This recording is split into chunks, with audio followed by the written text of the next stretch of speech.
बीते कुछ दिनों में इजरायल और हमास के बीच के हमले के बीच दुनिया भर के बाजार डावाडोल हो रहे हैं और उसका असर भारतीय बाजारों पर भी दिखाई दे रहा है।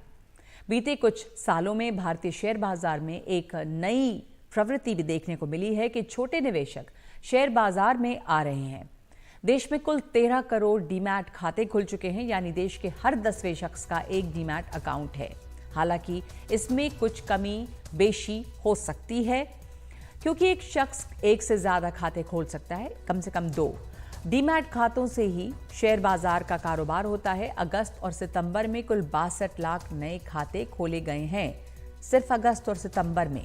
हाल ही में एनएसई यानी नेशनल स्टॉक एक्सचेंज ने बताया कि देश में सीधे निवेश करने वालों की तादाद 8 करोड़ हो गई है।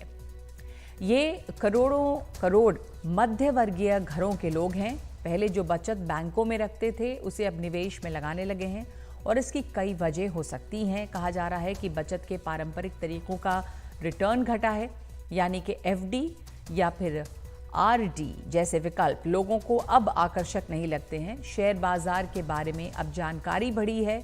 युवाओं की जेब में पहले से ज्यादा पैसा है। कई नई कंपनियों और एप्स की मार्फत निवेश आसान हुआ है। निवेश के जोखिम भी घटे हैं, लेकिन फिर भी शेयर बाजार झटके देता रहता है और हम जानते हैं कि एक झटके में निवेशकों के लाखों करोड़ गायब भी हो जाते हैं। वैसे छोटे निवेशक पहले से ज़्यादा सावधान हुए हैं। फिर भी ये सवाल उठ रहा है कि शेयर बाजार की तेज़ी के बीच निवेशकों को किन बातों का ध्यान रखना चाहिए, निवेश से पहले उन्हें किन सावधानियों को बरतना चाहिए। और यही सब समझने के लिए हमारे साथ जुड़े हुए हैं शेयर बाजार के जानकार सुनील सांघाई। धन्यवाद आपका। जो कई सवाल हमने समझने चाहे हैं वो आपसे जानना चाहते हैं कि ये जो एक तो निवेशक बढ़े हैं, डीमैट अकाउंट इतने ज़्यादा जुड़े, अगर सिर्फ हम अगस्त सितंबर को भी देखें तो 62 लाख डीमैट अकाउंट, ये बड़ी बात है। कैसे क्या कहेंगे आप? ज़रूर बड़ी बात है। और जैसा कि आपने अपने ओपनिंग कमेंट्स में बताया कि जब देखिए इनकम बढ़ती है आदमी की और सेविंग बढ़ती है, तो आप अलग अलग तरीके ढूंढते हैं उस सेविंग को डिप्लॉय करने के लिए। पहले यदि थोड़ी सी सीमित सेविंग होगी तो सबसे पहले आप उसको सेफ बैंक डिपॉजिट में रखेंगे, या पुराना तरीका था कि आप गोल्ड में रखेंगे। अब जी। जैसे जैसे सेविंग बढ़ती रही है, इनकम बढ़ रही है, देश का विकास हो रहा है, पर कैपिटा इनकम लोगों की बढ़ रही है, तो उनके पास इन्वेस्टमेंट करने के का सरप्लस ज़्यादा है।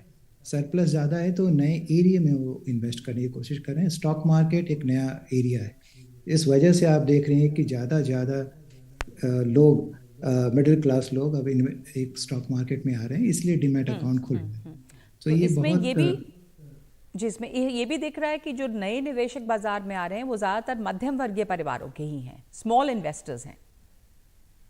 क्योंकि बड़े लोग तो ऑलरेडी जुड़े हुए थे स्टॉक मार्केट से, और जब नई पीढ़ी आ रही है, उनको जॉब मिल रहा है और उनकी सेविंग बढ़ रही है, उनकी इनकम बढ़ रही है, तो वो अब इन्वेस्टमेंट करने की कोशिश कर रहे हैं। तो सबसे पहले वो ट्रेडिशनल वे में इन्वेस्ट करते हैं, उसके बाद वो म्यूचुअल फंड में करते हैं, फिर वो डायरेक्ट स्टॉक मार्केट में जाते हैं और उसमें वो डीमैट अकाउंट उनका खोलना पड़ता है, और जिसकी वजह से आप देख रहे हैं कि डीमैट अकाउंट। और जो दूसरी बात आपने खुद बताई कि आप स्टॉक मार्केट के बारे की, स्टॉक मार्केट की जानकारी भी बहुत अच्छे तरीके से जा रही है पूरे देश में। और जो अब रेगुलेटर्स हैं हमारे, जब मैं आया था इस बिजनेस में 30-35 साल पहले, तब से लेके अब जो रेगुलेटर हैं वो काफ़ी चौकन्ने हैं और बहुत सेफ्टी भी बरती गई है। और इस वजह से एक जो मध्यम इन्वेस्टर है वो काफ़ी अपने आप को जानकार महसूस करता है। मैं सेफ नहीं बोलूँगा क्योंकि ये तो इन्वेस्टमेंट का अपना मामला है, लेकिन जानकार महसूस करता है, उसको मालूम है स्टॉक मार्केट क्या होता है और उस हिसाब से वो इन्वेस्टमेंट डिसीजन लेता है। तो ये भी, लेकिन इसमें पता ही है कि शेयर बाजार में निवेश करने के अपने खतरे भी होते हैं, जोखिम भी होता है। अगर बहुत उछाल आ सकता है तो ये भी हो सकता है कि गिरावट भी आई और आपके लॉसेस होते हैं। इसलिए शायद पहले लोग पारंपरिक तरीके से निवेश करना बेहतर मानते थे, पर अब ये जानकारियां बढ़ी हैं, नए तरीके आए हैं, ज़्यादा आसान हुआ है, तो इससे लोग ज़्यादा जुड़ रहे हैं।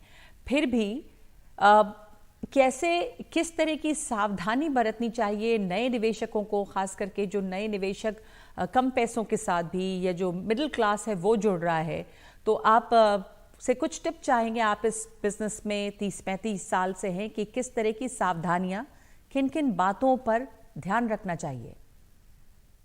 एक बहुत ज़रूरी चीज़ है उसमें कि हम हमेशा जो भी स्पेशलिस्ट काम होता है हम उस स्पेशलिस्ट से उसकी एडवाइस लें। जैसे मसलन देखिए, यदि हमें कोई बीमारी होती है तो हम खुद से तो अपना ट्रीटमेंट नहीं करते, हम एक डॉक्टर के पास जी। जाते हैं। डॉक्टर स्पेशलिस्ट होता है, वो हमें हमें हमें एग्जामिन करके हमें एडवाइस करता है और हम उसकी एडवाइस के हिसाब से चलते हैं। उसी तरह से कैपिटल मार्केट भी एक स्पेशलिस्ट एरिया है। यदि आपको इन्वेस्ट करना है वो कैपिटल मार्केट में, तो आप किसी न किसी जो कैपिटल मार्केट का जानकार है, जो आपको गाइड कर सकता है, आपकी रिक्वायरमेंट के हिसाब से आपको बता सकता है कि ये हाई ग्रोथ स्टॉक हैं, ये स्टेबल ग्रोथ स्टॉक हैं, जो डिफेंसिव स्टॉक हैं। आपकी रिक्वायरमेंट क्या है, आपको डेट चाहिए, इक्विटी चाहिए, किस तरह का आपका एक्सपोजर है, आपके इन्वेस्ट करने की क्षमता कितनी है, आप कितने समय तक इन्वेस्ट करना चाहते हैं।